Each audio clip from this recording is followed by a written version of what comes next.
when the shadows were growing, and they took their supper, hard-boiled eggs, Bath Oliver biscuits, and salt in an envelope with them. 3 cows had been milked and were grazing steadily with a tearing noise that one could hear all down the meadow, and the noise of the mill at work sounded like bare feet running on hard ground. A cuckoo sat on a gatepost singing his broken June tune, Cuckoo Cook, while a busy kingfisher crossed from the mill stream to the brook which ran on the other side of the meadow. Everything else was a sort of thick, sleepy stillness smelling of meadow sweet and dry grass. Their play went beautifully. Dan remembered all his parts, Puck, Bottom, and the 3 fairies, and Una never forgot a word of Titania, not even the difficult piece where she tells the fairies how to feed Bottom with apricots, ripe figs, and dewberries. And all the lines end in ease. They were both so pleased that they acted it 3 times over from beginning to end before they sat down in the unthistly centre of the ring to eat eggs and Bath Olivers. This was when they heard a whistle among the alders on the bank, and they jumped. The bushes parted.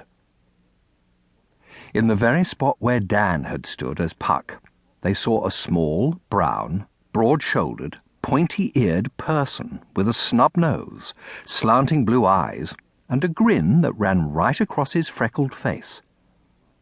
He shaded his forehead, as though he were watching Quince, Snout, Bottom, and the others rehearsing Pyramus and Thisbe, and in a voice as deep as 3 cows asking to be milked, he began, "What hempen homespuns have we swaggering here so near the cradle of our fairy queen?" He stopped, hollowed one hand round his ear, and with a wicked twinkle in his eye went on, "What? A play toward? I'll be auditor and actor too, perhaps, if I see cause." The children looked and gasped. The small thing, he was no taller than Dan's shoulder, stepped quietly into the ring. "I'm rather out of practice," said he, "but that's the way my part ought to be played." Still the children stared at him, from his dark blue cap like a big columbine flower to his bare, hairy feet. At last he laughed. "Please don't look like that. It isn't my fault. What else could you expect?" he said. "We didn't expect anyone," Dan answered slowly. "This is our field." "Is it?" said their visitor, sitting down. "Then what on human earth made you act Midsummer Night's Dream 3 times over on Midsummer Eve in the middle of a ring and right under, one of my oldest hills in old England? Pook's Hill, Puck's Hill, Puck's Hill, Pook's Hill. It's as plain as the nose on my face." He pointed to the bare fern-covered slope of Pook's Hill that runs up from the far side of the mill stream to a dark wood. Beyond that wood, the ground rises and rises for 500 feet, till at last you climb out on the bare top of Beacon Hill, to look over the Pevensey levels and the Channel and half the naked South Downs.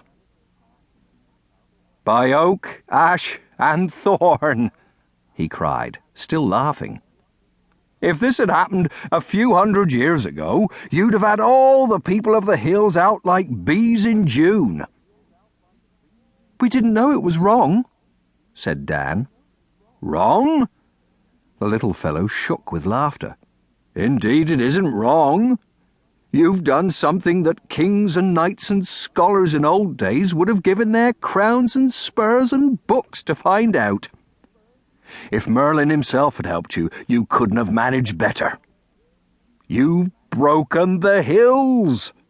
You've broken the hills! It hasn't happened in 1,000 years." We didn't mean to," said Una. to keep listening to this audiobook. I've left you a link in the description so you can do it, at no cost thanks to Audible's 30-day free trial.